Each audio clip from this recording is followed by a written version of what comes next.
श्री राधा वल्लभ लाल की, समस्त संत हरि भक्तन की, श्री वृंदावन धाम की, सद्गुरुदेव भगवान की। मानसी राजीव सिंगल जी, गाजियाबाद से। राधे राधे गुरुजी। गुरुजी, मृत्यु के समय क्या छूटता है और क्या साथ जाता है?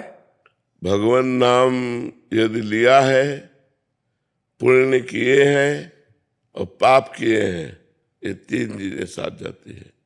किया हुआ तुम्हारा पुण्य, किया हुआ तुम्हारा पाप और किया हुआ तुम्हारा भजन, ये तुम्हारे साथ जाएगा, जो आगे आपकी उन्नति या अवनति का कारण बनेगा। यदि आपने पाप किए हैं तो आगे आपकी दुर्गति हो जाएगी। नाना प्रकार के शरीरों में नाना प्रकार के रोग, नाना प्रकार की विपत्तियों से ग्रसित। अगर पुण्य किए हैं तो आपको अच्छी लौकिक उन्नति प्राप्त होगी, यदि भजन किए हैं तो पारलौकिक उन्नति प्राप्त होगी। यही मृत्यु लोक थोड़ी है, और ऊपर लोक है, नीचे लोक है, जहाँ विशुद्ध देह है, दिव्य सुविधाएं हैं, कहीं कोई रोग शोक नहीं है, ऐसी लोगों की प्राप्ति होगी। अगर सही भजन कर लिया तो भगवान की प्राप्ति हो जाएगी, शेष और कुछ नहीं साथ जाता। ये स्थूल शरीर यहीं छूट जाता है, सूक्ष्म शरीर, कारण शरीर और आत्मा, जहाँ जहाँ आप कर्म के अनुसार जाना होगा वहाँ वहाँ वो जन्म लेगा और वैसे कर्म भोगेगा। इसीलिए अपने को कमाना है भगवान नाम, पाप नहीं कमाना है। पाप से बचो और खूब भगवान नाम जप करो, राधा राधा राधा, मन लगे ना लगे तो इस लोक में भी उन्नति होगी और परलोक में भी उन्नति होगी। जहाँ बैठोगे वहाँ आनंद ही आनंद रहेगा। यदि पाप नष्ट हो जाए और केवल भजन रह जाए तब। अभी पाप है तो भजन करते हुए जलन होगी, अशांति होगी, लेकिन जिस दिन पाप नष्ट हो जाएंगे उस दिन आपका हृदय आनंद से भर जाएगा। जी। समंता कुमार गोस्वामी जी, असम से।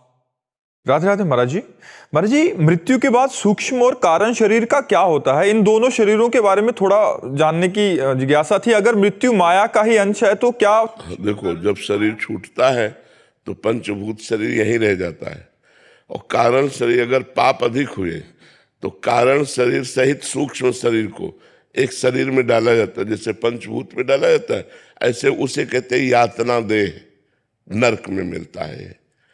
अब उस देह में मृत्यु नहीं होती, पांच भौतिक देह में तो मृत्यु हो जाती है। उसमें जैसे गला काट दिया गया तो मरोगे नहीं। अब आपका गला घंटों कटा, वैसे तड़पते रहोगे।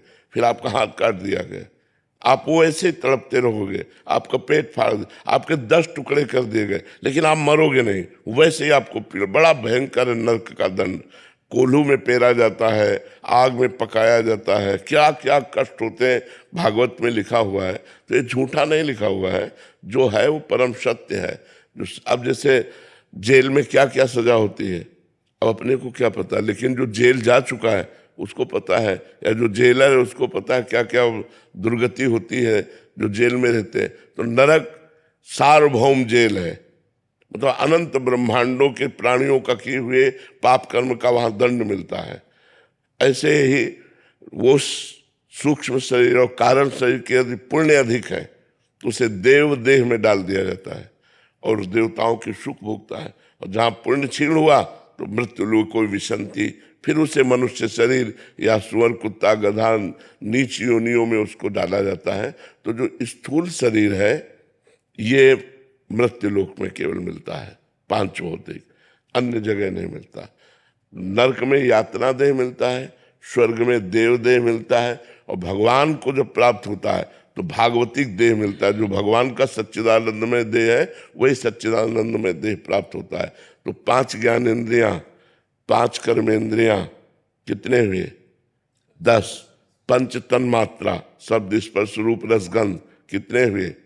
15। मन बुद्धि चित्त अहंकार कितने हुए? 19। और जीवात्मा 20। ये जो सूक्ष्म शरीर है, इसके बाद त्रिगुण माया, सतोगुण रजोगुण तमोगुण, तो ये कितने हो गए? 23। और काल 24। ये 24 तत्वों का पूरा खेल है। ये 24 तत्वों से संपूर्ण ब्रह्मांड बना हुआ है। ये संपूर्ण ब्रह्मांड बना हुआ है। इसमें केवल 5 घट जाते हैं स्थूल में, जो क्षितिजल पावक गगन समीरा, पृथ्वी, जल, अग्नि, वायु, आकाश, ये 5 महातत्व हैं जिनसे ये शरीर बना हुआ है। तो जब हमारी मृत्यु होती है तो केवल ये 5 तत्व हट जाते हैं, बल्कि शेष तत्व सब रहते हैं। फिर वो आगामी शरीरों को ग्रहण करके भोगते हैं। इसलिए हमें चाहिए कि भोगने वाले तो हम ही होंगे ना। कितना सुंदर मनुष्य शरीर मिला है, यदि हम इससे भजन कर लें, पापाचरण ना करें तो हमारी उन्नति हो जाएगी।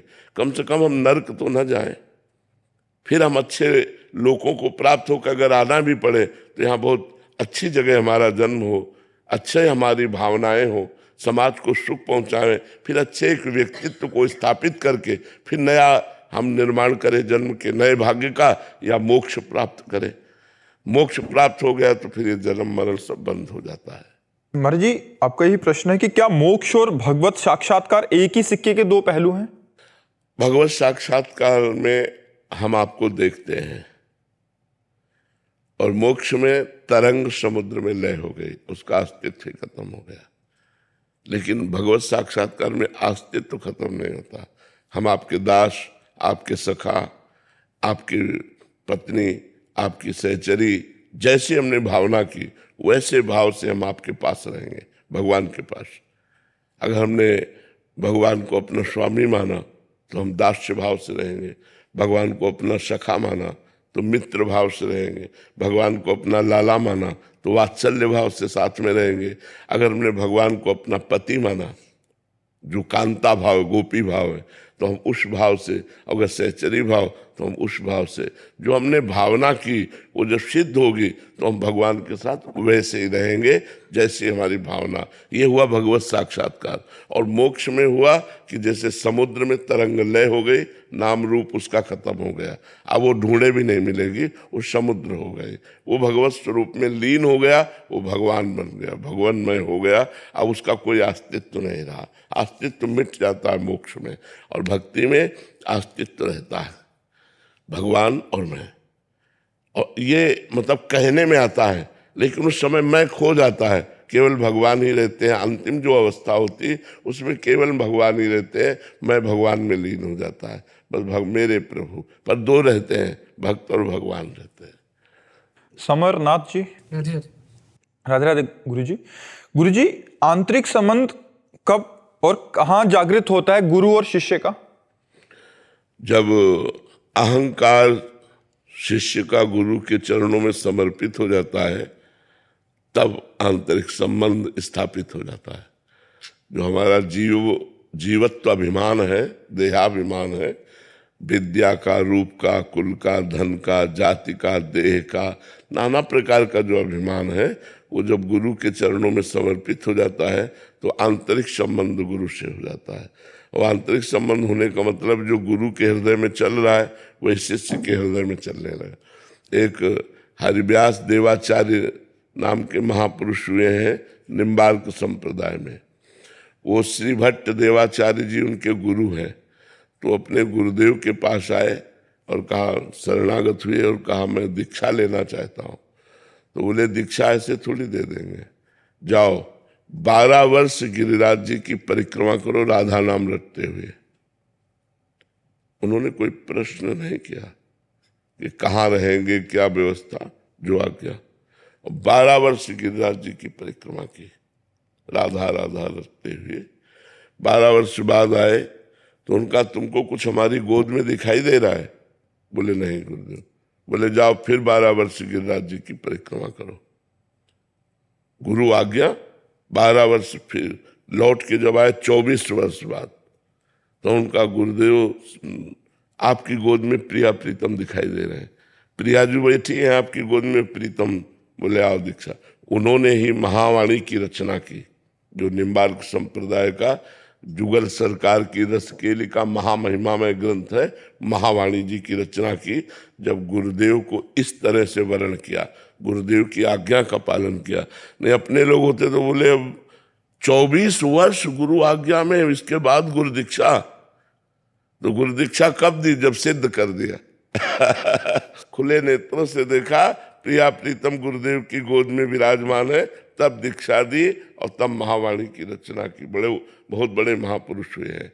तो गुरु से आंतरिक संबंध, जब उनकी आज्ञा का पालन करते, ये अहंकार समर्पण है। गुरु ने आज्ञा किया, बस बिना कोई प्रश्न किए गुरु की आज्ञा में लग गए। 24 वर्ष तक गिरिराज जी की परिक्रमा और राधा नाम का जप, उससे सारे पाप नष्ट हो गए और दिव्य दृष्टि प्राप्त हो गई और गोद में प्रिया प्रीतम के दर्शन हो गए। तो ये है, जब हम गुरु को अपना अहंकार समर्पित कर देते हैं तो हमारा गुरु से आंतरिक संबंध हो जाता है, और जब गुरु से आंतरिक संबंध होता है तो गुरु के स्वरूप का दर्शन होता है। गुरु कृपा करके अपने स्वरूप का दर्शन कराते हैं। मुख्य तो कृपा होती, पर साधन उनकी आज्ञा का पालन करने से वो प्रसन्न हो जाते हैं कि हमारी आज्ञा का पालन किया। लखन गुप्ता जी दिल्ली से।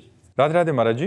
महाराज जी, अजपा जाप क्या है और इसको करने की पद्धति क्या है जिससे भगवत साक्षात्कार? देखो, पहले तो हम जपे तब अजपा हो, कि हम जप नहीं रहे और स्वाभाविक श्वास प्रश्वास नाम चल रहा है, मंत्र चल रहा है, प्रणव चल रहा है, शिवोहम चल रहा है, वो तब चलेगा। पहले हमें जपना चाहिए, पहले करना होता है और फिर होता है।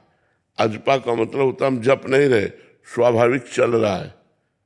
तो स्वाभाविक कब चले? स्वाभाविक तो हमारा विषय चिंतन चल रहा है। अभी देखो, स्वाभाविक विषय चिंतन चल रहा है, मंत्र तो चल नहीं रहा। तो हमें पहले मंत्र को चलाना है। उसकी 3 पद्धतियां होती हैं, वाचिक, उपांश और मानसिक। तो जो गुरुमंत्र होता है उसमें 2 पद्धतियां होती हैं, केवल उपांश और मानसिक। नाम में वाचिक भी बोला जाए, राधा राधा राम राम राम राम, लेकिन गुरुमंत्र नहीं बोल सकते। गुरुमंत्र उपांश और मानसिक। जब उपांश बहुत वर्षों जपा जाता है तब मानसिक में प्रवेश होता है, और जब मानसिक में प्रवेश हो जाता है तो फिर परावाणी जागृत हो जाती है। 4 प्रकार की वाणी है। परा, पश्यंती, मध्यमा, वैखरी। वैखरी माने जो बोल रहे हैं, जो आप कानों से सुन सकते हैं।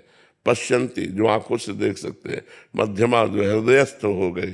परावाणी, जो मूलाधार केंद्र से, अब उसका रोम रोम रग रग मंत्राकार हो चुका है। अब राम राम राम चल रहा, राधा राधा राधा चल रहा। अब वो केवल सुन रहा है, वो जप नहीं रहा, वो चल रहा है, स्वाभाविक चल रहा है। जो भी मंत्र है वो स्वाभाविक चल रहा है, श्वास प्रश्वास की प्रक्रिया के साथ वो स्वाभाविक। जैसे हम श्वास ले नहीं रहे लेकिन वो एक प्रक्रिया चल रही, जैसे हम पलक झपक नहीं रहे, एक प्रक्रिया है चल रही, जैसे हम दिल धड़का नहीं रहे वो धड़क रहा है, ऐसे ही अजपा जाप प्रारंभ हो जाता है। जैसे मन जब पकड़ लेता है तो ऑटोमेटिक चलने लगता बस ऑटोमेटिक, वो स्वाभाविक, उसको फिर प्रयास नहीं करना पड़ा। जैसे अभी हम प्रयास करके नाम जप करते हैं, छोड़ दें तो विषय चिंतन करने लगेगा, नाम जप नहीं चलेगा। जब सिद्ध हो जाता है तो ऐसे चलता है। तो गुरुदेव भगवान, जैसे जब हम कुछ कार्य कर रहे होते हैं, जैसे दुकान पे हम लोग होते हैं, कुछ कार्य किसी से बातचीत कर रहे होते हैं, उस समय थोड़ा सा मतलब वो मन में रहता है कि इतने समय मेरा नाम, हाँ, नाम छूटता है, नाम छूटता है। पर उस समय को भी कैसे चले? उस समय को भी हम भगवान के चरणों में समर्पित कर दें। ये बहुत सौभाग्य का विषय कि नाम छूटने पर व्यथा होती है, ये बहुत अच्छे भक्त का लक्षण है। और यही अभ्यास में जब करोगे, तो जैसे हम आपसे बातचीत कर रहे हैं तो हमारे मानसिकता में वो बसा हुआ है। मतलब जैसे आप हमारी बात सुन रहे हैं तो अंदर कुछ चल रहा है ना आपके, आप शांत थोड़ी बैठे, अंदर कुछ चल रहा है। जहां कुछ चल रहा है वहां हमारे वो चल रहा है। तो हम आपसे बातचीत भी कर रहे हैं, हमारा भजन भी चल रहा है, हमारा स्मरण भी चल रहा है। पर ये बहुत दीर्घ काल तक जब अभ्यास किया जाता है तब ऐसी बात आती है। लेकिन एक चीज और मैंने आपके मुख श्रीमुख से सुनी थी कि जैसे कोई महत अपराध हो जाते तो एक बार गुरुदेव के सामने जरूर बताने चाहिए। तो गुरुदेव भगवान, मेरे से तो पूरे जीवन में पहले का तो मैं आपको क्या बताऊं। हाँ, अब लो नसानी अब ना न सही, अब तक किया अब नहीं करूंगा। बस यही नियम ले लेने से और नाम जप करने से पीछे के पाप नष्ट हो जाते हैं। अब लो नशानी अब ना नशे, आज तक किया, गुरुदेव के सामने हो गए, संत के सामने हो गए।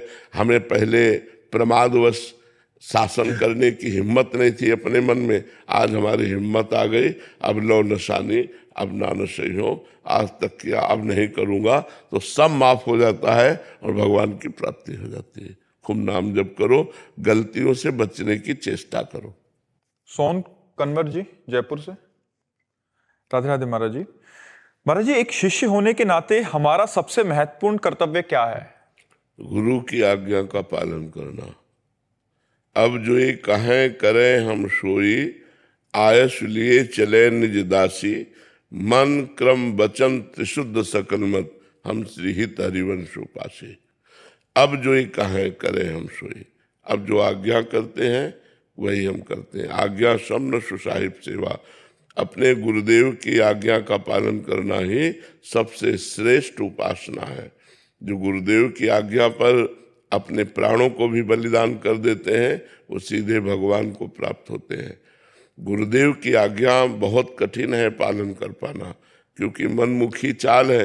मन के विरुद्ध गुरुदेव की आज्ञा होती है तो उस आज्ञा का पालन करना बड़ा कठिन है। अगर आज्ञा पालन कर ले गए तो माया मुक्त हो गए। मोक्ष मूलम गुरु कृपा, गुरु प्रसन्न हो गए सब काम बन गया। पर गुरु को प्रसन्न करना साधारण बात नहीं। वो सेव संतरा रुपया से जो प्रसन्न होते हैं वो गुरु ही नहीं होते। गुरु वही होते हैं जो भजन और सच्चे अच्छे आचरणों से चले तो गुरु प्रसन्न होते हैं। रुपया सेव संतरा दे के गुरु को प्रसन्न नहीं किया जा सकता। अगर गुरु रुपया की आशा रखता है, गुरु नाना प्रकार के भोग विलासों की आशा रखता है, तो गुरु किस बात का? वो तो भोगों का दास है। तब लग जोगी जगत गुरु, जब लग रहा है निराश, और जब आशा मन में भई, जग गुरु और जोगी दास। जग गुरु और जोगी दास। तो सच्चा संत तो वही है जो भगवंत में स्थित है, और सच्चा संत तभी प्रसन्न होगा जब आप सच्चे बनोगे, अच्छे आचरण करोगे और भगवान का नाम जप करोगे। गणेश जी। जी राधे राधे महाराज जी। महाराज जी, आप कह रहे हैं कि जब आप राधा रानी के दर्शन करने या बिहारी जी के दर्शन करने जाते हैं तो उस समय महाराज जी आप उनको निहारते समय उनसे मन ही मन महाराज जी क्या बात करते हैं ताकि हम भी वही बात करें? अब हम क्या बताएं क्या बात करते हैं। एक आशिक अपने महबूब से क्या बात करता है, अपने प्रेमी से क्या बात करता है, उस समय उसके जो भाव प्रकट होते हैं वो किसी से बताने होंगे थोड़ी होते हैं। वो मुंह से बात नहीं करता और नेत्रों से बात करता है। वो ऐसा लगता है नेत्रों से पी जाएगा अपने प्रेमी को, अपने नेत्रों में बसा लेगा। वो जो उस समय की मांग होती है, वो प्रेमियों की बात कह रहा हूँ, जनरल तो अपनी मांग करेंगे हमारा ये हो जाएगा। जो प्रेमी जन होते हैं उनकी मांग बस यही होती है कि बिसरियो ना बिसारियो, यही दान मोह दो। हे लाडले, हे प्यारे, तुम मेरे नेत्रों में बस जाओ, मेरे हृदय में बस जाओ, मैं तुम्हें कभी भूलूं नहीं। दर्शन करने तो कुछ मिनट के लिए आया हूँ, लेकिन हर समय आप मेरे नेत्रों में बस जाइए। कभी आप हमसे दूरी न होइएगा, कभी आप हमारे चिंतन से न जाइएगा, सदैव हमारे चिंतन में बसे रहिएगा। पी मूर्ति नयनन बसे, यही रस रहाय समाय, ये लक्षण सुन प्रेम के और न कछु सुहाय। और कुछ अच्छा नहीं लगता, केवल आप हमारे नेत्रों में बस जाओ। उस समय भक्त की जैसी भावना आती, वो अपने प्रभु से बात करता है। वीर मेहता जी। राधे राधे महाराज जी। महाराज जी, मेरी उम्र 19 वर्ष है। आपका सत्संग मैंने लगभग 1 वर्ष पहले सुनना शुरू किया। आपकी कृपा से शराब, मांस, हंस क्रीड़ा, गाली आदि दोष धीरे धीरे छूटने लगे और नाम जप भी कुछ स्थिर हुआ है। बहुत सुंदर, धन्यवाद। इतनी अवस्था में भी आपने शराब पी चुके? जी। अच्छा महाराज जी, कॉलेज आदि में जैसे बच्चे बाहर गए उच्च शिक्षा के लिए, तो महाराज जी उनका माहौल ऐसा है कि वहाँ के हम जो अटेंडेंट हैं उनसे बात कर, ये आपको एक नहीं महाराज जी, ये तो अच्छे बच्चे हैं ताकि छोड़ दिया उसके बाद आए हैं। काफी बच्चों का सुधार तो है ही, क्योंकि जो हमसे मिलते हैं। नहीं, हम धन्यवाद देते हैं, हृदय से प्यार करते हैं और भगवान से प्रार्थना करते हैं कि आप सबका मंगल करें, आपकी बुद्धि शुद्ध रखे, आपको स्वस्थ रखे और आप आगे बढ़ो। मनुष्य जीवन बेटा नष्ट करने के लिए नहीं मिला, मनुष्य जीवन समाज को सुख पहुंचाने के लिए मिला है। हम जिन पदों पे जाएं, चाहे टीचर बने, चाहे डॉक्टर बने, चाहे हम समाज को सुख पहुंचाएं, हम कुछ ऐसे बने जिससे संसार को सुख पहुंचाएं। क्या मनुष्य जन्म सुअर कुत्ता की तरह वही खा लिया, वही भोग लिया, वही नीच कर्म कर लिए, ये कोई मनुष्य जीवन? मनुष्य जीवन है अपने प्राणों का बलिदान दूसरों के लिए करें, अपने जीवन को ऐसा बनाएं जिससे हम सैकड़ों को सुख पहुंचा सकें। तब तो कुछ बात समझ में आई। अपने सुख के लिए तो सब मर रहे हैं, संसार और समाज के सुख के लिए जो वही महान है जो समाज के सुख के लिए आगे बढ़े। पेमेंट तो मिलती ही है, लेकिन समाज सुख के लिए अगर हमारी बुद्धि बढ़े तो बहुत उत्तम है। अब कोई गंदी बात मत करना, ठीक है ना? जब तक ब्याह ना हो जाए तब तक किसी बहन, माता बहन से कोई गलत संपर्क न रखना, कोई नशा न करना। बहुत अच्छा है आप लोग काउंटर लिए, मुझे बहुत अच्छा लग रहा है कि आप नाम जप कर रहे हैं, और आप देखना बहुत अच्छे बच्चे बनोगे। अभी आप नाम जप कर रहे हैं ना, आप देखना आपके आगे जीवन की उन्नति कैसी होगी। आप एक महान व्यक्तित्व वाले बनेंगे। बस हमारी बात पर लगे रहना, और जब ब्याह हो जाए तभी भोग करना। जब तक ब्याह ना हो तब तक ब्रह्मचर्य से रहना, फिर आप देख लेना अपना जीवन कैसा होता है। जो लोग ब्रह्मचर्य हल्की अवस्था में नष्ट कर देते हैं वो गृहस्थी लायक भी नहीं रह जाते हैं, वो लोग बहुत हानि को प्राप्त होते हैं। तुम लोग ब्रह्मचर्य से रहो, दंड बैठक मारो, जो हम नियम बताते हैं उनके अनुसार चलो। देखो अभी चमकने लगोगे, नई अवस्था है, अभी दिमाग प्रकाशित होने लगेगा, भगवान की कृपा प्रकाशित होगी। जो आप नाम जप कर रहे हो इससे आपका बड़ा मंगल होगा। कोई नशा नहीं, किसी माता बहन से संपर्क नहीं, गंदे बच्चों का संग नहीं, मोबाइल से गंदी बात नहीं देखना, तो आप देखना आपका जीवन कितना अच्छा हो जाएगा। ठीक है महाराज जी, इसका मूल कारण कहाँ से बिगड़ी? कुसंग को न कुसंगति पाए न साई, रहे न नीच मते चतुराई। ये जैसे वायरस फैलता है ना एक से दूसरे में, ऐसे ही गंदे बच्चे, जो गंदे दिमाग के बच्चे हैं, वो अच्छे बच्चों में भी गंदगी डाल देते हैं, वो अच्छे बच्चों में भी गंदे आचरण डाल देते हैं। अब उनको पता नहीं होता कि ये गंदा आचरण है, उनको लगता है सुख है, इसमें मनोरंजन है, इसमें बड़ा आनंद है, और वो गिरते चले। तो हमारे स्कूलों में बच्चे सब प्रकार के होते हैं, वो अच्छे बच्चों को भी गिरा देते हैं, नष्ट कर देते हैं। बिल्कुल नशा नहीं, व्यभिचार नहीं, अच्छे से पढ़ो, माता पिता के अनुशासन में रहो, देखो तुम्हारी उन्नति किस प्रकार की होती है। महाराज जी, आजकल जैसे कॉलेज में हम रहते हैं तो ज्यादातर छात्र जो कुशंग ही रहते हैं, तो मैं किसी से भी दोस्ती नहीं रखनी। हाँ बिल्कुल बिल्कुल। आज का दोस्त ऐसा नहीं कि आपको अच्छे मार्ग की शिक्षा दे कि तुम गलत मार्ग में जा रहे हो, ऐसा शिक्षा देने वाला नहीं। वो गलत मार्ग में ही दोस्ती होगी। मोबाइल में देखो गंदी बातें दिखा करके आपको प्रोत्साहन देकर गंदे मार्ग में ले जाना, ऐसे दुश्मनों से बचना चाहिए। ये दोस्त नहीं है, ये दुश्मन है जो हमारे नए जीवन की पीढ़ी को बर्बाद कर रहे हैं। ऐसे बच्चों से दूर रहना चाहिए, वो आगे दंड भोगेंगे, वो खुद दंड भोगेंगे। आप अच्छे बच्चे हो, ऐसी गंदी बातों से बचिएगा, जिससे आपका जीवन बड़ा निर्मल और भविष्य लोगों को सुख देने वाला बने। हमारे भारत का अगर एक व्यक्ति सुधर जाएगा तो एक कोना सुधर गया। अगर एक एक सुधरना शुरू कर दें तो बहुत सुधार हो जाए। आज काफी बच्चे सुधर रहे हैं, काफी लोग सुधर रहे हैं, नशा छोड़ रहे हैं, मांस छोड़ रहे हैं, व्यभिचार छोड़ रहे हैं, अपनी गृहस्थी को सही ढंग से संभालने की चेष्टा कर रहे हैं। तो इसलिए सावधानी से चलो।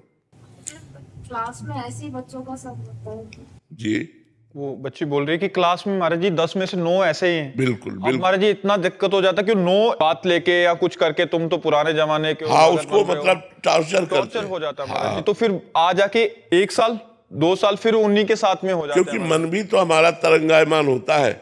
मन के जब अवस्था बढ़ती है तो मन को कोई साथी चाहिए, मन को कोई भोग चाहिए, मन को मनोरंजन चाहिए। उस समय अगर हमको रोकने वाला मिले तो ज्यादा अच्छा है, हमें अगर बहाने वाला मिले, गिराने वाला मिले, तो मन भी कहता चलो यार जहाँ 9 है तहाँ चलो हम भी ऐसा कर। लेकिन हमें लगता है कि आप लोग अच्छे बनो, जो हमारी बात सुन रहे हैं उन बच्चों से प्रार्थना है, ये तुम्हारे जीवन को नष्ट कर देगा। चाहे बच्ची हो चाहे बच्चा हो, दोनों को सावधान होकर के संयम से रहना चाहिए, व्यभिचार नहीं करना चाहिए, नशा नहीं करना चाहिए, माता पिता की आज्ञा में रहना चाहिए। नहीं तो एक बार गलती हो जाती है तो फिर ब्लैकमेल किया जाता है, चाहे लड़की हो चाहे लड़का हो। अब वो डर गया कि मम्मी पापा अगर ये बात जान जाएंगे तो क्या होगा।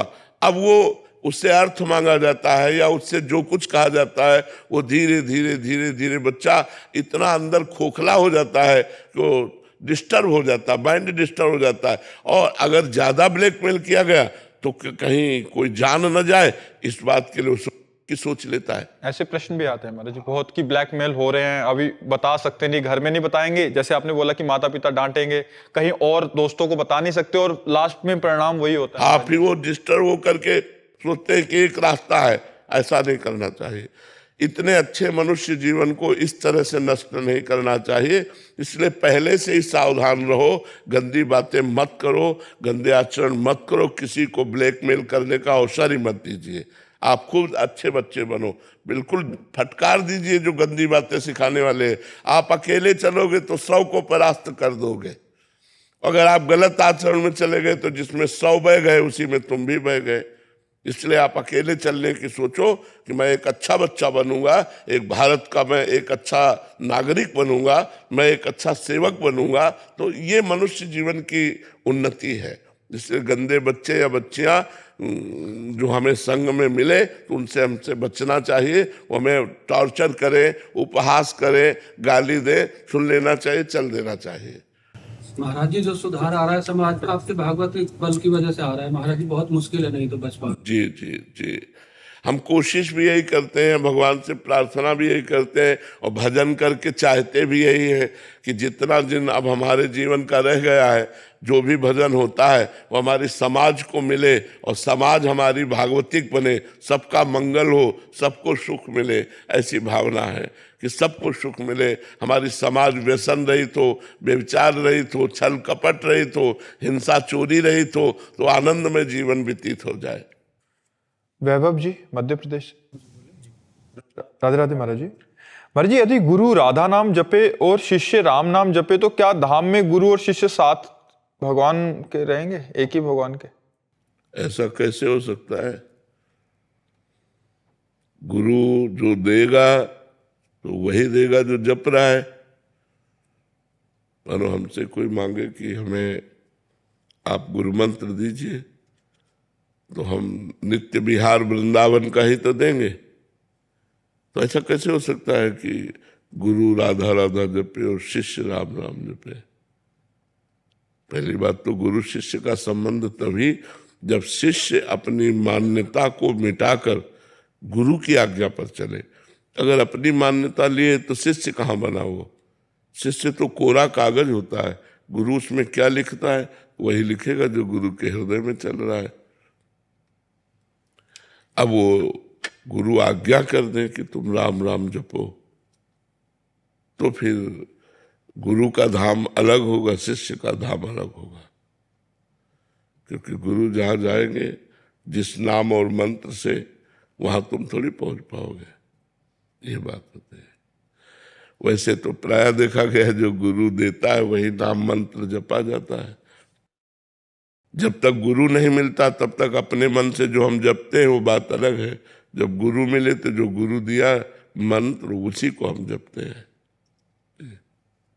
नैतिक जी। राधा वल्लभ शेरवी। राधे राधे महाराज जी। महाराज जी आपकी कृपा से इस मार्ग पे चलने का प्रयास कर रहा हूँ महाराज जी, आपके वचनों को अनुसरण भी कर रहा हूँ महाराज जी। पर महाराज जी हरिवंश धर्म को कैसे अच्छे से निर्वाह करें ये समझ नहीं आ रहा महाराज जी। कभी कभी माया गिरा देती है बार बार। प्रगट धर्म जैसे जानिए, श्री हरिवंश नाम जाहिए, नाम सिद्ध पहचानिए। हरिवंश धर्म उसी के हृदय में टिकता है जहाँ नाम है, जहाँ राधा वल्लभ श्री हरिवंश, राधा वल्लभ श्री हरिवंश, राधा वल्लभ। हरिवंश भरोसे भय निडर। जब खूब नाम जप करेंगे तो हमें हरिवंश का भरोसा हो जाएगा, और जब भरोसा हो गया तो बड़े से बड़े संकट से निवृत्ति हो जाएगी, बड़े से बड़े विपत्ति से बच जाएंगे। एक बार गंगा यमुना बाई थी हमारे हरिवंश महाप्रभु की शिष्या, तो अब वो बाल ब्रह्मचारिणी तो चमक रही थी। अब पुराने फटे पुराने कपड़े पहने यमुना स्नान करके जा रही थी। अकबर बादशाह का भांजा अजीज बेग शायद उसका नाम था, उसने दूर से देखा इतनी सुंदरी स्त्री तो उसका मन काम से युक्त हो गया। लोगों से बातचीत की ये कौन है, तो बोलते ये फकीर है, ये तो बाबा जी है। उसने सोचा कि ऐसे डायरेक्ट तो समाज विरोध कर देगी अगर हम कुछ छेड़ते हैं, तो बुद्धिमान था। उसने 2 वेश्याएं लगाई मथुरा में, वो टिका हुआ था। 2 वेश्याएं लगाई कि अगर आप हमारे महल तक उसको ला सको तो तुम्हें मुंह मांगी रकम देंगे। तो वैश्याओं ने साधु का वेश धारण किया और जाकर उनके पास बैठ गए और भगवत चर्चा करने लगे। तो उन्होंने उनका आदर किया, भगवान की चर्चा करती है, संत वेश है। और वो रोज आने लगी, 10-5 दिन केवल भगवान की चर्चा की। वो सीख के आती थी और भगवान की चर्चा, तो बड़ा आदर करती कि आपने हमारे भगवान का यश सुनाया, और बैठालती आती। फिर एक दिन नहीं आई और दूसरे दिन फिर आई, तो उनका कल आप नहीं आई थी, तो बोले हमारे यहाँ एक बड़े संत आए हैं, उनकी सेवा में हम लोग थी, तो अगर आप चाहें तो चलें, आप भी दर्शन कर लें। पहले तो उन्होंने ना कहा कि हमें जरूरत नहीं कहीं जाने की, पर जब उन्होंने बहुत प्रार्थना की तो उनके मन में आया संत दर्शन के लिए जाने में क्या परेशानी, तो उनके साथ मथुरा चली गई।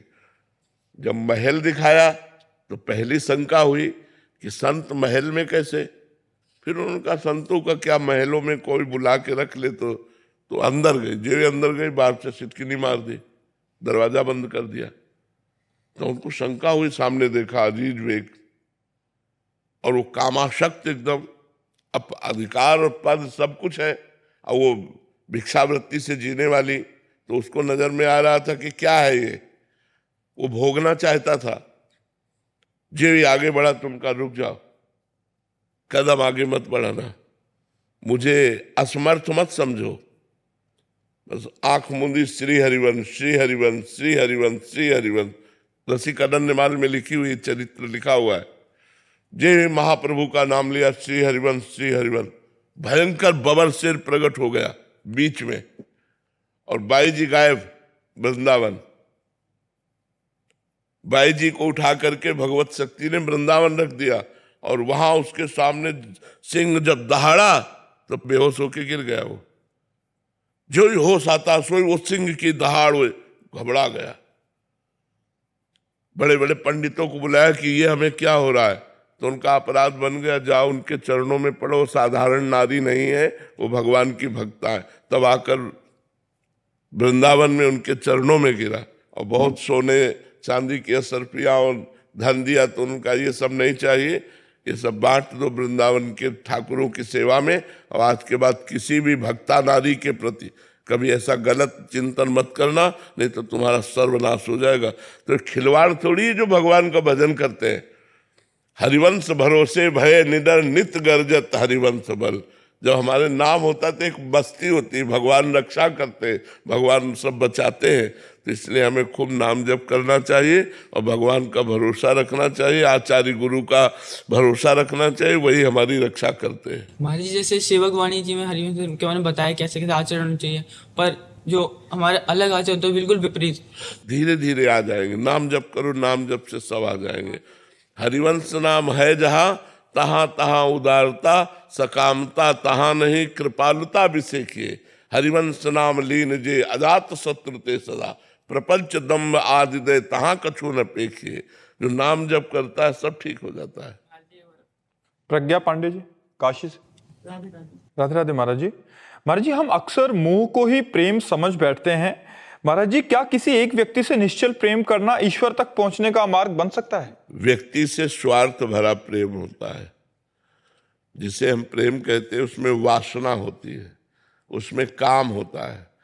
और जहाँ काम होता है, जहाँ काम तहाँ राम नहीं, और जहाँ राम नहीं काम, एक जगह दिन और रात नहीं मिल सकती। रात है तो दिन नहीं, दिन है तो रात। तो काम है तो राम नहीं, राम है तो काम नहीं। हम किसी भी व्यक्ति से, चाहे स्त्री से या पुरुष से, अगर लगाव रखते हैं तो कोई स्वार्थ बुद्धि होती है, कोई अपना मतलब निकालना होता है, अपनी वासनाओं की पूर्ति होती है। जैसे कोई लड़का किसी लड़की से कहता मैं आपसे बहुत प्यार करता हूँ, ठीक है आप प्यार कीजिए, मैं कभी शरीर छूने नहीं दूंगी। फिर आप देखो उसका प्यार किस रूप में आएगा। फिर वो प्यार करता है कि छूने नहीं दूंगी, दूर से बात करो, करो हमसे प्यार। कौन प्यार करेगा? बिल्कुल नहीं। यहाँ लिखा लेना, वहां लिखा लेना, प्राण समर्पित करने का नाटक करना, लेकिन वो अपनी वासनाओं की पूर्ति चाहता है, इसलिए वो ऐसा करता है, चाहे लड़का हो चाहे लड़की हो। यहाँ प्रेम कहाँ है? प्रेम है कामना रहितम, और आपका प्रेम है कामना सहितम। कामना के बिना आप प्रेम कर ही नहीं सकते, और प्रेम शुद्ध होता है कामना रहितम, सूक्ष्मतरम, अनुभव स्वरूपम, प्रक्षण वर्धमानम। कहाँ प्रेम है? यहाँ प्रेम है, यहाँ प्रेम नहीं, यहाँ स्वार्थ है, यहाँ काम है, प्रेम नहीं है। एक से एक मन नहीं भरा, दूसरा ब्रेकअप, दूसरा बॉयफ्रेंड या दूसरी गर्लफ्रेंड, ये क्या है? प्रेम है? एक बार जिससे प्रेम किया, आजीवन निर्वाह किया, उसका नाम प्रेम है। वो कैसा है ये नहीं देखा, एक बार प्रेम कर लिया तो जीवन भर निर्वाह किया। अब यहाँ तो एक गंदगी बढ़ रही है, दिमागों में, शरीरों में वासनाओं के खेल बढ़ रहे हैं। ये हो क्या रहा है हमारे समाज को? कौन सा दिमाग खराब हो गया है कि कौन सी पद्धति चल रही? फिर आपका ब्याह होगा, आपको एक पति से संतोष होगा? आपका ब्याह होगा, आप एक पत्नी पे संतोष कर पाएंगे? फिर आपकी गृहस्थी क्या होगी? कूड़ा हो जाएगी। वो दूसरे से प्यार कर रहे, तुम दूसरे से मिल रहे हो, क्या मतलब रह गया पति पत्नी का? क्या मतलब रह गया एक अच्छे मित्र का? अच्छा मित्र वो नहीं बन सकता जो व्यभिचारी है, जो गंदे आचरण वाला है, वो कभी अच्छा मित्र नहीं बन सकता। वो सदैव चार को भोगने की कोशिश करेगा, वो एक में संतुष्ट नहीं रहेगा। हमारी ये बातें अच्छे से समझ लो। इसलिए सबसे प्रार्थना है, जीवन को पवित्र रखो, और जब पति मिले तब उसी से पूरा प्यार करो, और ऐसा प्यार करो कि वो चाहे जैसा हो हम निर्वाह कर ले जाए, पूरे जीवन भर निर्वाह कर ले जाए। तब तो ये हमारे सनातन धर्म की रीति है, ये हमारे भारत की रीति। हम विदेशी रीति की बात नहीं करते, भारत की जो रीति है उसके अनुसार चलो। एक बार हाथ मिलाया, आजीवन निर्वाह किया। ये डिवोर्स शब्द आना ही नहीं चाहिए। तो ये क्यों आता है? व्यभिचार प्रवृत्तियां इसलिए आता है, आज इससे, कल उससे, परसों उससे। ये क्या है? ये वृत्ति ठीक नहीं है, गंदी वृत्ति है, ये तुम्हारे जीवन को नष्ट कर देगी। अभी नए नए बच्चे हो, इस बात को अच्छे से समझो, इस पर सुधार करो। अपने जीवन में आज तक जो गलती हो गई, अब सुधार कर लो, अब अपने जीवन को अच्छा बना लो। यहाँ प्रेम नहीं है, यहाँ काम है, काम का तांडव है, ये प्रेम नहीं। प्रेम तो एक विशुद्ध होता है, अपने प्यारे के लिए जीवन बलिदान कर देना। अगर प्रेम की तुम्हें भाषा बतावे तो जैसे मैं आपसे प्यार करता हूं और आप हमारे सामने इससे प्यार करें तो हम इनको बहुत प्यार करेंगे, क्योंकि आपका वो प्यारा है। लेकिन हमें द्वेष हो जाएगा, आपसे जलन हो जाएगी। इसका मतलब है कि आप प्यार नहीं, स्वार्थ कर रहे हो। प्यार तो ये है कि अगर प्यारे को ये पसंद है तो हम इसके चरण छुएंगे। हमने देखा वो आपसे जब मिलते हैं तो खुश होते हैं। आप जरूर मिलिएगा, क्योंकि उनकी खुशी हमारी खुशी है, उनका सुख हमारा सुख है। ये कहाँ है भला यहाँ संसार में? ये नहीं है। तो इसीलिए प्रेम नहीं है, ये काम है। ये काम की गंध जहाँ होती है वहाँ प्रेम प्रकट नहीं होता, और जहाँ प्रेम होता है वहाँ काम नहीं होता, विलासिता नहीं होती, वहाँ जीवन बलिदान होता है, प्राणों का बलिदान होता है एक दूसरे के प्रति। यहाँ प्राणों का बलिदान वासना के लिए करते हैं, भगवान के लिए नहीं, प्रेम के लिए नहीं। महाराज जी, इसमें एक प्रश्न था कि जैसे किसी एक व्यक्ति, वो पुत्र भी हो सकता है, पुत्री भी हो सकती है, तो किसी भी जीव से हम प्रेम करेंगे अगर भगवत कामना, काम का मतलब होता है कामना। बिना कामना के आप प्रेम कर ही नहीं सकते संसार में। ये पुत्र बड़ा होगा, ऑफिसर बनेगा, हमारी बुढ़ापे में सेवा करेगा, कामना। पर मोह जो होता है, हाँ, वो मोह, राग, काम, आसक्ति, ये सब एक ही लाइन है, पर्यायवाची शब्द है ये सब। मोह, राग, काम, आसक्ति। तो फिर कैसे रिश्तों का निर्वाह कैसे करें? भगवत भाव से। मेरे पुत्र में भगवान, मेरी पत्नी में भगवान, मेरे पिता में भगवान, मेरी माता में भगवान। वो सच्ची बात है। अगर वो पावर निकल जाए तो आप अपने पुत्र के शरीर को कितने घंटे रख सकते हैं? पावर ही तो भगवान है सब में। अगर हम भगवान का भाव करके प्यार करें तो अभी जीवन धन्य हो जाए। हमारे यहाँ धर्म में आज्ञा की कि अपने पति को भगवान मानो, अपनी पत्नी में भगवान को देखो, अपने पुत्र में भगवान को देखो, अपने माता पिता में भगवान। कितना सुंदर प्यार हो जाए। मेरा पति मेरा भगवान, मेरा पुत्र मेरा भगवान, मेरा माता पिता, मेरा भगवान, कितना सुंदर प्रेम, खूब पूरे जीवन में हृदय का प्रेम उड़ेल दो और देखो भगवान की प्राप्ति हो जाएगी, इसी से भगवान की प्राप्ति हो जाएगी। लेकिन ऐसा नहीं है, ऐसा नहीं है। भगवान का भाव ना रख करके हम मोह राग में फंस करके बार बार जन्म मरण को प्राप्त हो रहे हैं। तो महाराज जी जैसे मोह नहीं होगा तो फिर जैसे बीमार होगा तो फिर हम कैसे उस समय कैसे अरे सोचो, जब हम इंसान मान के प्यार कर रहे हैं तो इतना करो, जब भगवान मान के प्यार करेंगे तो कितना होगा। हमें तो उसकी रात दिन चिंता होगी। मेरे भगवान मेरे पुत्र के रूप में आए हैं, मेरे भगवान मेरे पुत्र के रूप में, कितना प्यार उमड़ जाएगा। मेरे माता पिता मेरे भगवान है, कितना प्यार उमड़ जाएगा। वो तो वास्तविक प्यार तो तभी आएगा जब हम भगवान देखेंगे, पर ऐसा देखना नामुमकिन सा लगता है। अपने मोह में ही हम फंसे रहते हैं, हम भगवत भाव नहीं कर पाते हैं, इसीलिए हमारी दुर्गति हो जाती है। नहीं, इन्हीं में भगवत भाव करके और यही सब करते हुए आप भगवान को प्राप्त हो सकते हो। जो प्यार कर रहे हो वो अपने भगवान से कर रहे हैं, सब में भगवान है। बस यही बात तो समझना, सब में भगवान है। निष्मा अमेरिका से। राधे राधे। राधे राधे महाराज जी। महाराज जी, हम ग्रस्त मार्ग के पथिक हैं। हमें इस बात का भय लगता है कि अगर बच्चा हो गया तो हम बंधन में बन जाएंगे और संसार में फंस जाएंगे। इस भय से हम अगर ऐसा भी बच्चा हो गया जो तुम्हें बंधन मुक्त कर दे, मान लो महात्मा पैदा हो गया तो, भगवान का भक्त पैदा हो गया तो हमें रोकना नहीं चाहिए। हम भी तो किसी के बच्चे हैं, हमारी भी तो माँ थी। हम 21 पीढ़ियां तर जाएंगी अगर भगवान का भक्त पैदा हो गया तो। जरूरी हम निगेटिव क्यों सोचे, हम पॉजिटिव सोचे। राष्ट्र भक्त पैदा हो गया तो, भगवान का भक्त पैदा हो गया, समाज सुधारक पैदा हो गया, समाज का मंगल करने वाला पैदा हो गया, तो हमारी कोख धन्य हो जाएगी, हमारा गृहस्थ धर्म धन्य हो जाएगा। जरूर आने देना चाहिए, गर्भस्थ शिशु को नष्ट नहीं कराना चाहिए। चाहे बेटी हो चाहे बेटा, आने देना चाहिए। गर्भस्थ शिशु की हत्या नहीं करानी चाहिए। ये सबसे बड़ा महापाप है, गर्भस्थ शिशु की हत्या करना। इस भय से कि गर्भ धारण ही ना करें। नहीं नहीं नहीं नहीं, जो भगवान का विधान है उसको तोड़ना नहीं चाहिए। ऐसे रहो कि अगर संतान होनी है तो होनी है, नहीं होनी तो नहीं होनी। और जब आपको ये लगे कि हमारी संतान हो गई, अब हमें आगे संतान नहीं चाहिए, तो संयम से चलो, डॉक्टरों की सलाह से चलो। ऐसी स्थिति ना आने पावे कि गर्भ आ जाए फिर उसको आप भ्रूण हत्या, गर्भ हत्या कराएं, ऐसा नहीं करना चाहिए। अंशिका जी बिहार से। राधे राधे महाराज जी। महाराज जी, मैं भगवान हनुमान जी को बहुत मानती हूँ और उनमें श्रद्धा भी रखती हूँ, लेकिन मुझे सही तरीका समझ नहीं आता कि मैं उन्हें कैसे प्रसन्न करूं, उनके किस नाम का जाप करूं। कृपया महाराज जी मेरा मार्गदर्शन। हनुमान जी को प्रसन्न करने के लिए रामचरित सुनिबे को रसिया, राम लखन सीता मन। बात समझना है कि हनुमान जी को पसंद क्या है। जैसे हम किसी को प्रेम करते हैं तो उसकी पसंद देखते हैं कि उसकी पसंद क्या है। हनुमान जी को सिया राम जी का चरित्र पसंद है, तो आप बैठ कर के रामचरित मानस सुनाइए हनुमान जी को, और सीताराम का नाम जप सुनाइए।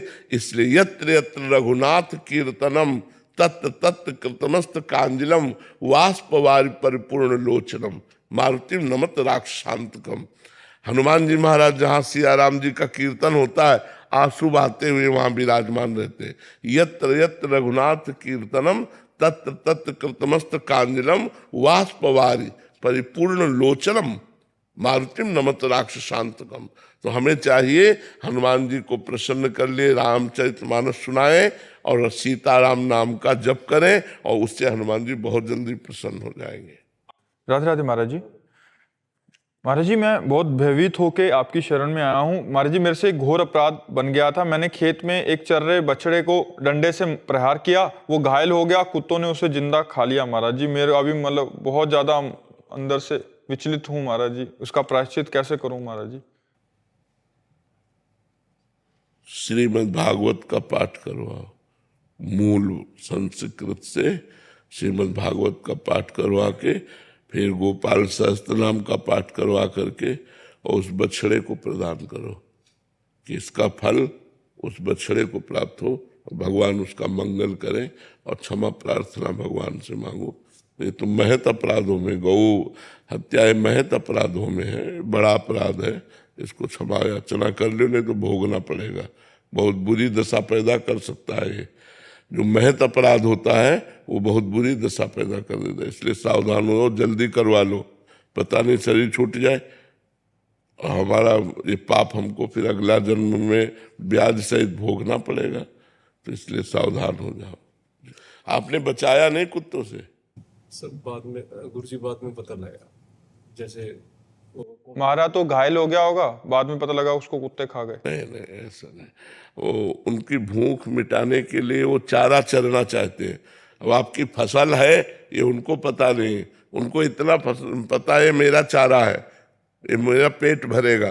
तो हमको चाहिए कि हमें हाँक देना चाहिए अपने खेत से, बहुत मारना नहीं चाहिए। और फिर इस तरह से छोटे बछड़े को मारना कि वो घायल हो जाए, नहीं नहीं। उस टाइम दया भाव नहीं था गुरुजी, कुछ भी, मतलब उस टाइम ये भाव नहीं था महाराज जी, बाद में लगा कि ऐसा होना चाहिए था। नहीं नहीं नहीं, बहुत धैर्यवान बनना चाहिए। तुम मनुष्य हो और वो बछड़ा है गाय का, तो हमें लगता है बहुत बड़ी गलती हो गई। भगवान क्षमा कर सकते हैं यदि आप प्रायश्चित ऐसा करें। पूरी मूल भागवत का पाठ पंडित से करवावे और गोपाल शास्त्र नाम पाठ करवावे और वो सब बछड़े को प्रदान करें और भगवान से क्षमा याचना मांगे। राहुल जी मध्य प्रदेश से। राधे राधे महाराज जी। महाराज जी, मोक्ष का सबसे सरल रास्ता क्या है और भक्ति और प्रपत्ति में क्या अंतर है?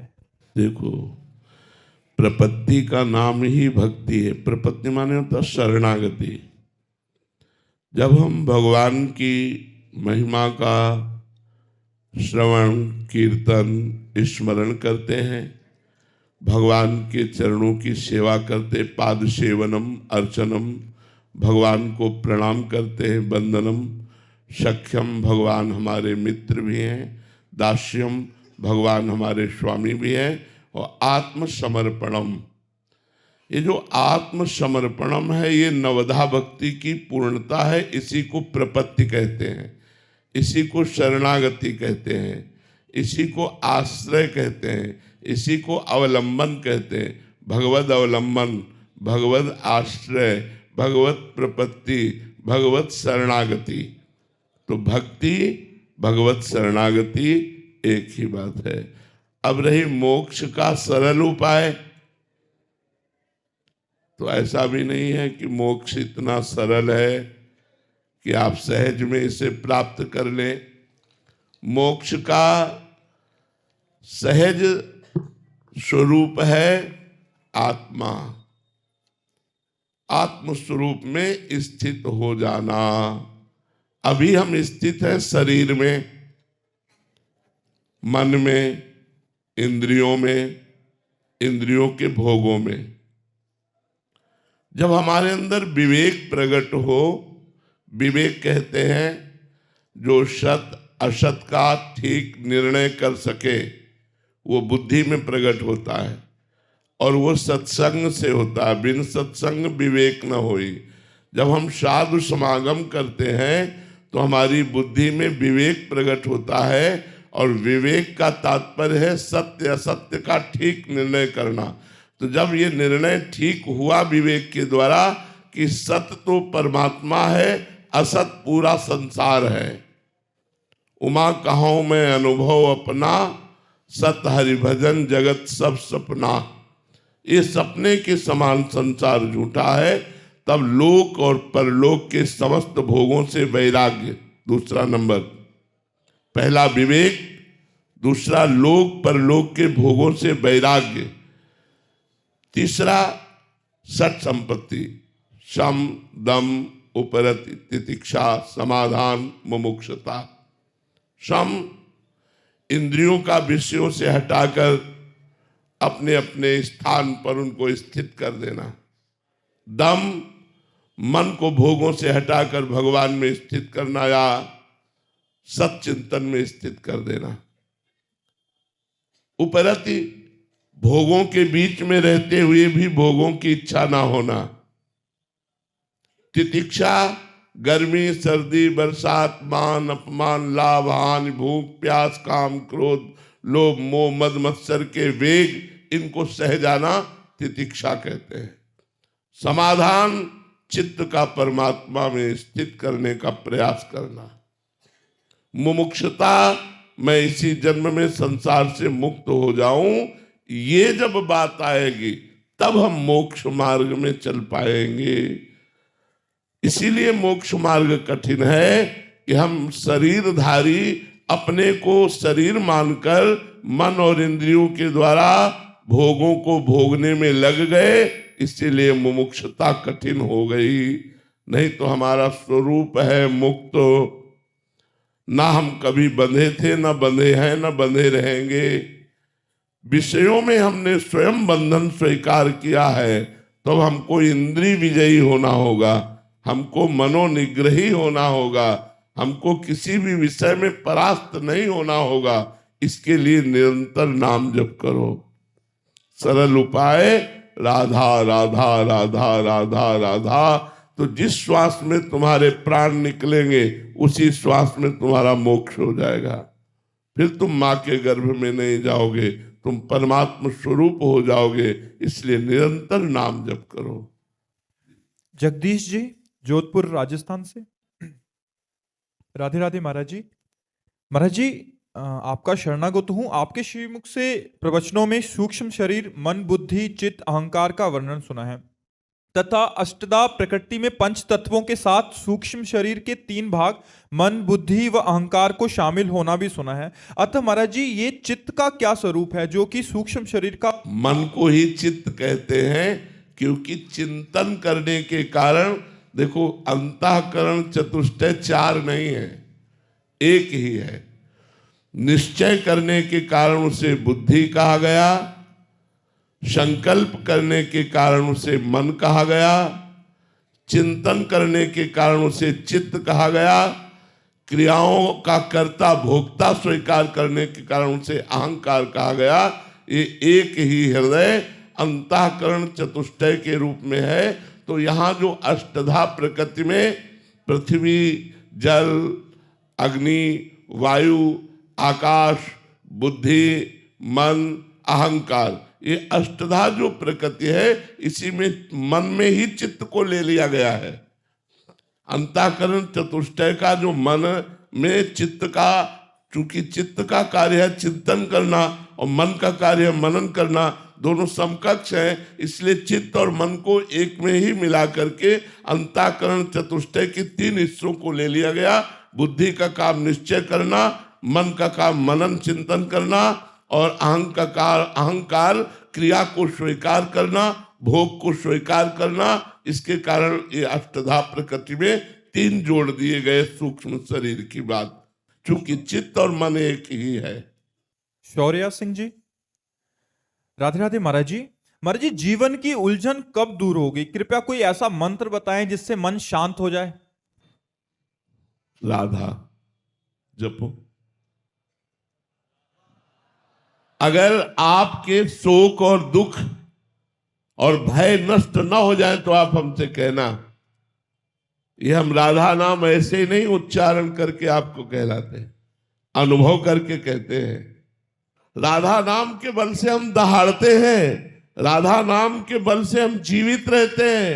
राधा नाम है जीवन हमारा, राधा नाम प्राण आधार है, राधा नाम है कर्ता विधाता, राधा नाम पालनहार है, राधा नाम सबका पूज्य है। राधा नाम का पूजन करें, राधा नाम के ही ध्यान से हम शुद्ध अपना मन करें। राधा नाम के जप ध्यान से प्रेम बढ़ता जाएगा। राधा नाम ही हमें प्रेम में निकुंज में पहुंचाएगा।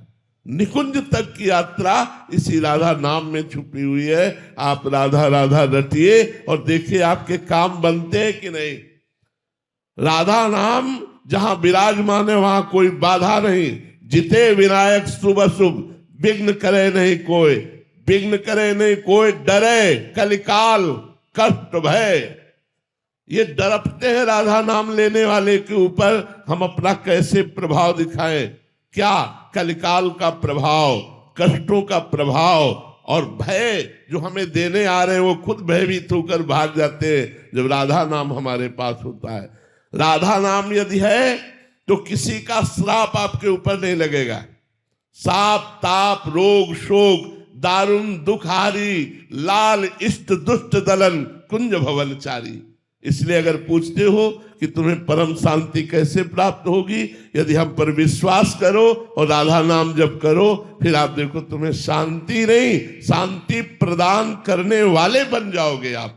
सा तरति सा लोकांतार्यति, वो स्वयं तर जाता है और लोगों को तार देता है। इसलिए राधा राधा रटो, शराब मत पियो, मांस मत खाओ, पराई बहन बेटों की तरफ गंदी दृष्टि मत रखो, राधा नाम जपो, देखो तुम्हारा मंगल होता है कि नहीं, तुम्हारे सारे दुख नष्ट होते हैं कि नहीं, तुम सुख में आनंद में नाचते हो कि नहीं। जैसे मीरा जी नाच रही, पायो जी पायो मैंने राम रतन धन पायो। ऐसे गुरु जो अमोलक वस्तु दी उसको जपो तब आपको पता चलेगा, राधा नाम जपो तब आपको पता चलेगा। जैसे डॉक्टर दवा देता है, हम ये नहीं कहते हरी वाली गोली नहीं खाएंगे पीली वाली पाएंगे, वो जो भी देता है हम श्रद्धा से पाते हैं कि हमारा रोग नष्ट होगा। ऐसे ही संत और गुरुदेव जो उपदेश करते हैं, बिना प्रश्न किए बिना संशय किए यदि आज्ञा का पालन कर लो तो आपका परम कल्याण हो जाएगा। राधा नाम महा अमृत में है, समस्त दुख शोकों का नाश करने वाला है, शाप ताप विघ्नों का नाश करने वाला है। राधा नाम के ऊपर मारण और मोहन वशीकरण उच्चाटन इसका कोई प्रभाव नहीं पड़ेगा जिसकी जिह्वा पे राधा नाम, और एकदम सरल सहज रसगुल्ला जैसा राधा राधा राधा राधा। जी प्रारंभिक साधन का प्रश्न रहता है कि फिर बहुत जलन होती है, मतलब वो मन लगता नहीं है राधा नाम में, नाम में मन नहीं लग रहा। देखो एक बार जब राधा नाम आप जब प्रारंभ करोगे तो मन के पाप नष्ट होंगे, इसलिए मन को जलन होगी। तो जैसे हमारे फोड़ा हो जाता है और हम डॉक्टर को पैसा देकर चीरा लगाते हैं और महीनों पड़े रहते हैं, लेकिन हमें सुख रहता है कि अब ठीक हो गया क्योंकि ऑपरेशन हो गया, हम महीनों उसका दुख झेलते हैं, पर मुझे सुख रहता है कि अब वो फोड़ा निकल गया। तो जन्म मृत्यु विपत्ति संकट नाना प्रकार के रोग शोक ताप ये हमको घेरे हुए हैं, हमको बचा सकता है तो राधा नाम।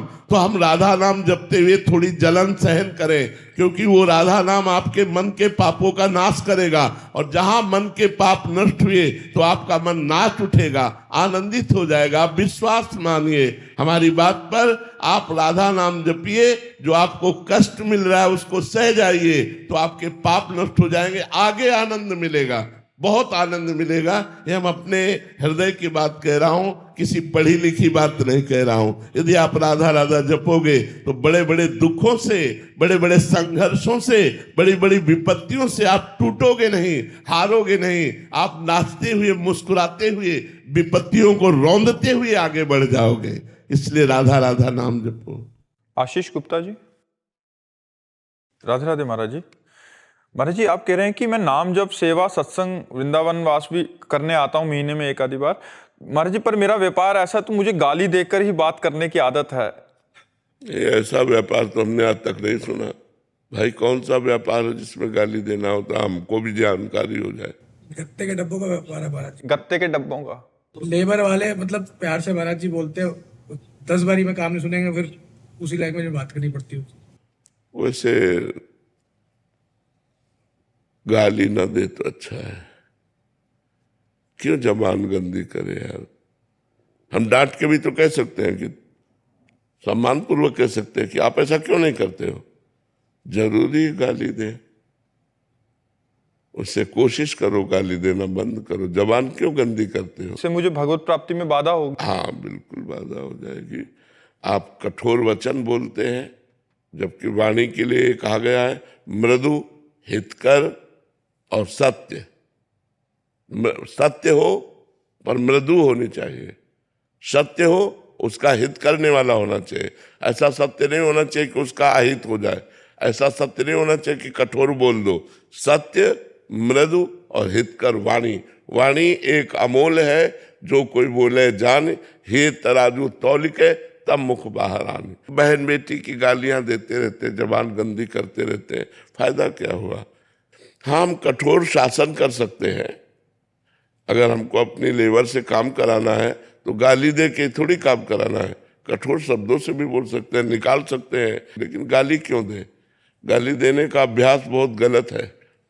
प्रायः लोग गाली दे देते हैं, नहीं देना चाहिए, गाली को रोकना चाहिए। जबान गंदी क्यों करें हम, तो बहुत गंदी बात होती है और बहुत निकृष्ट बात होती है, और ये छोड़ देना चाहिए। कोशिश करो, आप और कठोर शब्दों का प्रयोग कर सकते हो, लेकिन गाली देने की जरूरत नहीं है। आपको लगे तो निकाल सकते हो उसको, लेकिन जरूरी नहीं कि आप गालियां देकर ही अपनी जबान को, अपने स्वभाव को बिगाड़ें। ऐसा ना करें। महाराज जी, आपको सुनने वाले बहुत सारे जने हैं महाराज जी। कॉलेज और स्कूल के स्टूडेंट्स भी महाराज जी आजकल ट्रेंड चल गया है गाली दे के ही बात करने का, और बहुत गंदी बात है, बहुत गंदी बात है। विद्यार्थी का तो एक तपस्वी जीवन होता है। आज विद्यार्थी विलासिता में जा रहे हैं, गंदी बातों में जा रहे हैं, नहीं, विद्यार्थी का जीवन तो एक तपस्वी जीवन होता है। वो हर अपनी इंद्रियों को कंट्रोल में करके विद्या अध्ययन करके उच्च स्थानों पर प्राप्त करता है। जो विद्यार्थी हस्तमैथुन करता है, जो विद्यार्थी गर्लफ्रेंड आदि बना करके बॉयफ्रेंड बना करके व्यभिचार करता है, जो विद्यार्थी नशा करता है, जो विद्यार्थी गंदी बातें बोलता है, वो विद्यार्थी नहीं, वो तो भ्रष्ट आचरण वाला बच्चा है। वो दंडनीय मार्ग में जा रहा है, वो उन्नतिशील कभी नहीं हो सकता। अगर किसी घूस आदि देकर उच्च पदों पर बैठा भी तो हमारे समाज का शोषण करेगा, वो समाज का हित नहीं कर सकता। जिसकी मानसिकता इंद्रियों की विलासिता में गिर गई है, वो भ्रष्ट आचरण वाला, वो भ्रष्ट अधिकारी होगा, ना कि वो उत्तम अधिकारी बनकर हमारे समाज की सेवा करे। तो ये जो बच्चों की गंदी बातें हैं, आपस में गालियां देना, गंदी बातें करना, गंदे मजाके करना, ये सब नहीं करना चाहिए। इससे हमारा स्वभाव बिगड़ता है, इससे हमारी बहुत हानि हो जाती है। मनोरंजन में हम नीचे पतित होते चले जा रहे हैं। ऐसा मनोरंजन नहीं करना चाहिए। मन को सही बोलना चाहिए। हमें मृदु वाणी के द्वारा, सम्मान पूर्वक वचन के द्वारा, विद्या विनयम ददाति, जो विद्या है वो विनय प्रदान करती है, सभ्यता प्रदान करती है। ये असभ्यता, कठोर वचन, माँ बहन की गालियाँ, उद्दंडता, सिगरेट पीना, हुक्का पीना, व्यभिचार करना, गंदे आचरण कर, ये सब क्या है? ये विद्यार्थी जीवन है, यही हो गया महाराज जी। हाँ, तो आज हमारा नई पीढ़ी जो है वो गिरती चली जा रही। नहीं करना चाहिए, नहीं करना चाहिए। नए नए बच्चों से हमारी हाथ जोड़कर प्रार्थना है कि वो व्यसन और व्यभिचार से बचें, अपने बूढ़ों का सम्मान करें, समाज में अच्छे व्यक्तित्व को स्थापित करें, गंदे बच्चे बन करके समाज को गंदा ना करें। समाज का आप एक हिस्सा हो, आप भारत के भविष्य हो। यदि आप सही ढंग से नहीं चलोगे तो हमारे भारत का भविष्य संकट में पड़ जाएगा। इन्हीं बच्चों में कोई एमएलए बनता है, कोई विधायक बनता है, कोई डॉक्टर बनता है, कोई वकील बनता है, कोई न्यायाधीश बनता है। और यही जब गंदे आचरण वाले, भ्रष्ट आचरण वाले हैं, तो ये जीवन भर भ्रष्ट आचरण वाले रहेंगे। क्योंकि बच्चापन नींव होती है जीवन की, बाल्यावस्था जीवन की नींव होती है। अगर बाल्यावस्था में नशा करने लगा तो जवानी में नशा के बिना रह नहीं सकता। बाल्यावस्था में व्यभिचार किया तो जवानी में व्यभिचार के बिना नहीं रह सकता। संयम से रहना चाहिए। ये अवस्था एक संत की अवस्था है, बाल्यावस्था एक तपस्वी की अवस्था है। इसीलिए गुरुकुलों में भेजा जाता था कि वहाँ से परिपक्व होकर फिर गृहस्थ धर्म में आवे। अब गुरुकुल वाली तो बात ज़्यादा रह नहीं गई, अब तो आधुनिक विद्यालय रह गए हैं जिनमें आधुनिकता ही आधुनिकता है, अध्यात्म है ही नहीं। और बिना अध्यात्म के जीवन बढ़िया नहीं होता, जीवन सही मार्ग वाला नहीं होता, क्योंकि अध्यात्म सही मार्ग सिखाता है। आधुनिकता की पढ़ाई चल रही है, अध्यात्म नहीं है तो ब्रह्मचर्य नहीं है, पवित्रता नहीं है, व्यसन रहित जीवन नहीं, विनय नहीं है, गंभीरता नहीं है, सहनशीलता नहीं। जरा सी बात में 4 विद्यार्थी मिलकर टीचर को पीट दिए। तो ये जो हमारी असभ्यता है, ये हमारे समाज में बहुत बड़ा कलंक है। इसे हटना चाहिए। हमारे नए बच्चे नशा न करें, हमारे नए बच्चे व्यभिचार न करें, हमारे नए बच्चे अच्छे मार्ग का अनुसरण करें, ये हम चाहते हैं। हाथ जोड़कर प्रार्थना करते हैं, अपने जीवन को बर्बाद मत करो। अब जो ड्रग्स लेने लगा बच्चा, अब उसके बिना जी नहीं सकता। अब पूरे जीवन के लिए उसने रुपयों की आवश्यकता बढ़ा ली। अब उसको 100-200 रुपये रोज चाहिए, अब जितने का आता हो। जैसे धीरे धीरे डोज बढ़ते जाते हैं। और अभी महाराज जी आपको 4 दिन पहले बता रहा था कि एक माता जी लेके आए थे, वो कह रहे थे कि ये घर का सारा सामान बेच दिया, गांव का बच्चा है कह रहा धान बेच दिया, मेरे आभूषण बेच दिए, पिताजी इसके है नहीं है, और पूरा अभी इसकी हालत ऐसी हो गई है कि मतलब क्या बताऊं। बिल्कुल बिल्कुल, क्योंकि उसे अर्थ चाहिए, नशा सीख गया, उसे अर्थ चाहिए। तो नए बच्चों को चाहिए कि वो व्यसन न करे, व्यभिचार न करे, संयम से रहे। जब गृहस्थी में जाए तब गृहस्थ धर्म का उपभोग करे। नहीं, अभी एक तपस्वी जीवन है, विद्यार्थी जीवन एक तपस्वी जीवन होता है, जो अपनी इंद्रियों को, अपने मन को रोक करके विद्या अध्ययन में लगाकर उच्च उन्नति को प्राप्त होता है। इसलिए ये उन्नति प्राप्त करने की अवस्था है, इसको बर्बाद मत करो। हर क्रिया चाहत के लिए क्यों होती है, और ऐसा क्या है वह बिना चाहत का है? क्रिया जितनी चाहत के लिए होती है, देहाभिमान के कारण होती है। हम अपने को शरीर समझ रहे ना, शरीर समझने के कारण सारी क्रियाएं होती है। जो भी चाहत होती है उसके मूल में शरीराभिमान होता है। हम लोग परलोक की जो भी चाहत करते हैं वो शरीर को लेकर के होती है, और अचाह स्थिति आत्मा में होती है। जब आत्मज्ञान हो जाता है तब कोई चाह नहीं रहती, तब क्रियाएं भर होती है परोपकार के लिए, लेकिन कोई चाह नहीं रहती। स्वरूप का बोध होने पर चाह नहीं होगी, शरीर का बोध होने पर चाह होती रहेगी। जब तक शरीर का भान है